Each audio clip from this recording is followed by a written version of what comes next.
Delaware's transit service, moving forward.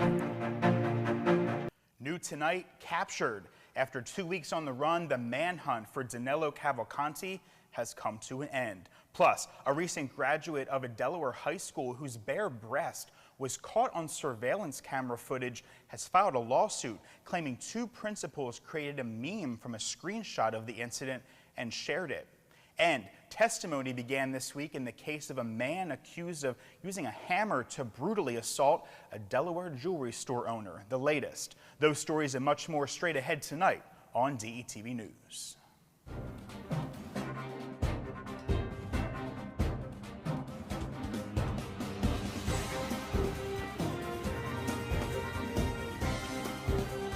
Hello and welcome to DETV News. Thanks so much for being with us tonight. I'm Matt Ford. Topping the news today, aided by a plane with thermal imaging, Pennsylvania police captured escaped murderer Danelo Cavalcante early this morning, ending a 2-week manhunt that had closed schools and put the area on edge. Cavalcante scaled the walls at Chester County Prison on August 31st. That's 1 week after he was sentenced to life for killing his ex-girlfriend. For 2 weeks, Cavalcante evaded authorities as residents called in multiple sightings of the man police described as extremely dangerous. On Monday, he stole a rifle from a resident's garage after a confrontation with the homeowner. And on Wednesday morning, when the plane picked up Cavalcante in a wooded area south of Coventry Township, tactical officers were on the ground and were able to surround him and move in quietly with dogs. The search involved hundreds of police officers, drones, and helicopters. The FBI and U.S. Border Control assisted in the manhunt. And Newcastle County Police are investigating a late morning shooting today near Middletown that did injure one man. Police responded to the 900 block of Lissy Casey Loop on reports of an assault with a weapon. Upon arrival, they found a 39-year-old male with a gunshot wound. He was treated at the scene by Newcastle County paramedics and transported to Christiana Hospital. His condition was not immediately known. Police are continuing to investigate, and they will release more information as it becomes available. And state police are looking for suspects in the attempted theft of an ATM. Investigators say 3 people used a stolen white Ford F-250 pickup truck to tow an ATM into the parking lot at the Polly Drummond Shopping Center early last Friday morning.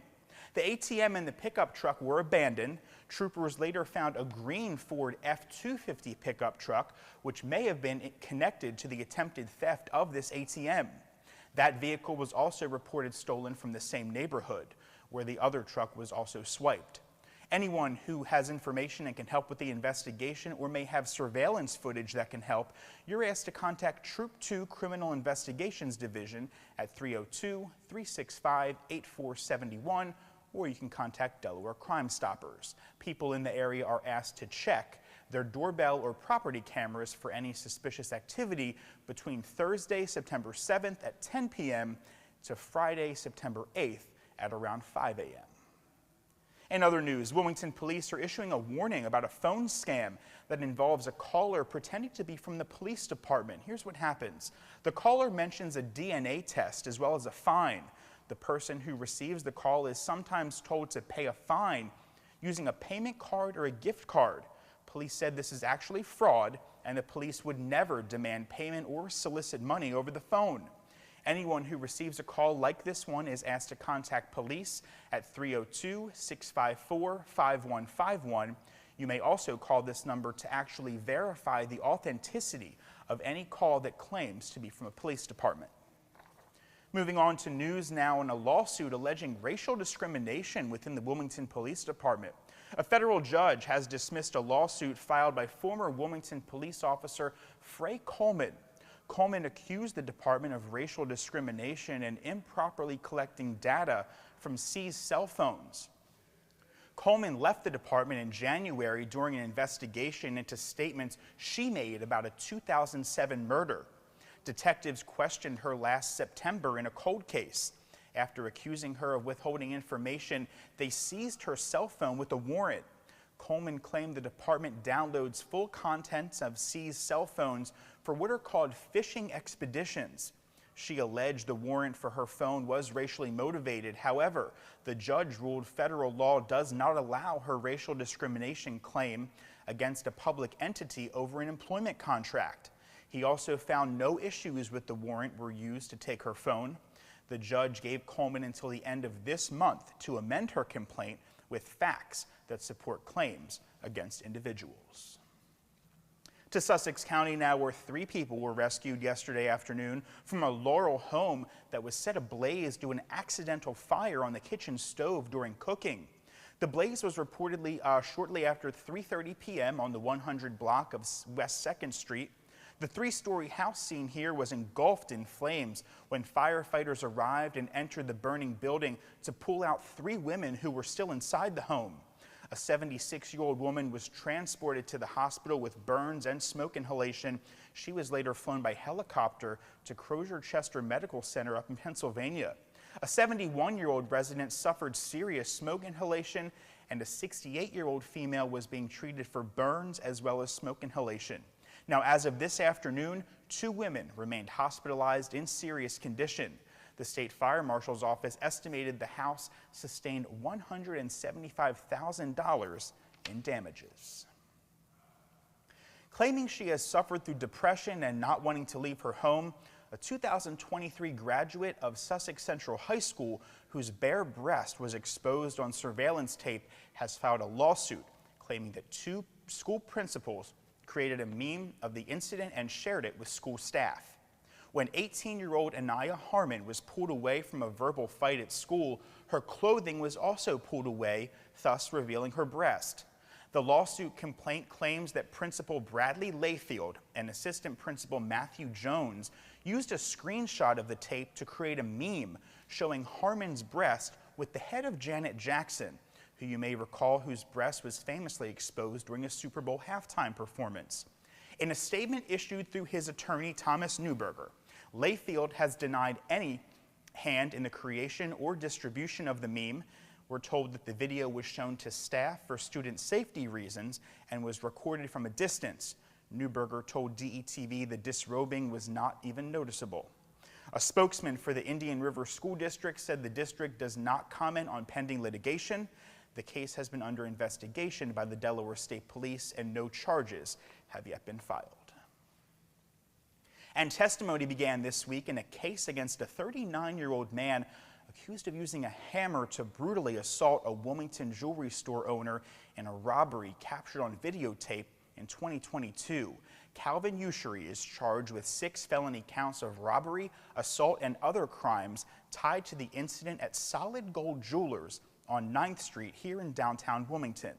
The attack, caught on surveillance video, was shown to the jury during opening statements Tuesday. It showed a man wearing sunglasses grab the 68-year-old store owner, hit him with a gun, knocking him to the ground. As the robber gathered items and appeared to wipe the area for footprints, he reportedly struck the owner with a hammer. Following the attack, the owner spent 4 days in the ICU, receiving treatment, and suffered from memory loss and other difficulties. After the attack, Wilmington police alerted local pawn shops, and calls came in of a man attempting to sell a large amount of jewelry. Later, an officer spotted a man matching the robber's description, trying to sell jewelry at a gas station. The Ushery was arrested at the scene and charged with assault. The trial is expected to wrap up by Friday. If convicted on all charges, Ushery faces between 8 and 107 years in prison. To health news now, where the first state has seen a subtle rise in COVID-19 cases, just as federal regulators approved updated vaccines from both Moderna and Pfizer. This week, the Food and Drug Administration, along with the CDC, okayed the shots for most Americans 6 months and older.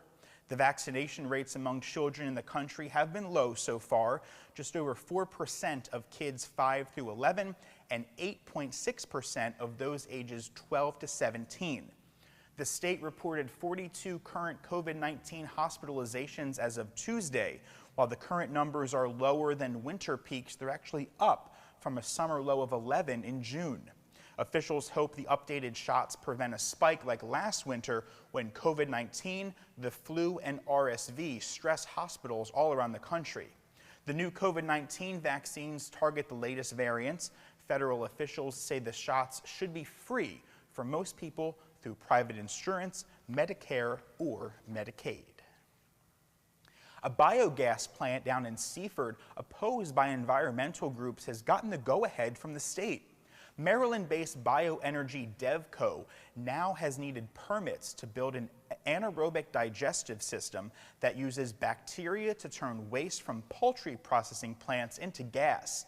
The biogas produced will be trucked to Chesapeake Utilities pipelines, where it will provide power for Sussex County utility customers. Nonprofit Food and Water Watch has protested the project for years, citing truck traffic and the dangers of fuel-carrying trucks. The group was joined by the ACLU in its contention that their objections were also a question of environmental justice. The community surrounding the facility is a home to a higher rate of people of color and those living in poverty than the average community members in Sussex County. The ACLU and other organizations filed a complaint with the Federal Environmental Protection Agency that nearby residents were not properly informed of the company's plans, as notices that went out were in English while most residents in the area only speak Spanish. That complaint is still under review. As for safety concerns, a company statement noted the approval of state and local fire companies to their safety protocols and response plan should there be an accident with highly flammable fuel.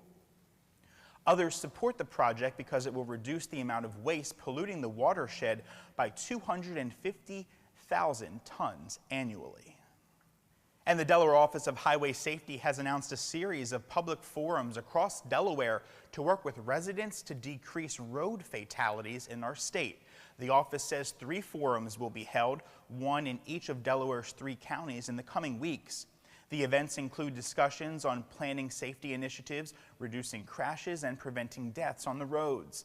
The number of traffic fatalities in the state reached a new record in 2022, prompting the forums for the public to weigh in and collaborate with the Office of Highway Safety. Other topics included impaired driving, pedestrian safety, and speeding are also set to be addressed. The public forums have been scheduled for the following dates and locations that have been seen on your screen here. The Office of Highway Safety encourages neighbors to attend either in person or virtually. Further information and registration for the forums can be found at saferroadsde.com. And before we go this evening, Newcastle County celebrated a big birthday Tuesday when officials marked the 350th anniversary of the creation of current boundary lines. In 1673, Newcastle was the first county established here in the first state. The land had changed hands repeatedly between the Dutch, Swedish, and English settlers who established various colonies in modern-day Delaware. The land had been occupied by the Lenape people for thousands of years before European settlers arrived and claimed the New World. In a ceremony on the green in Old Newcastle, County Executive Matt Meyer said the day was about the future of Newcastle, not just its past. And that's going to do it for today's edition of DETV News. Be sure to like and follow us across your favorite social media platforms. And while you're there, take a look at our website. That's detvch.com. With tonight's news, I'm Matt Ford. We'll see you again tomorrow night.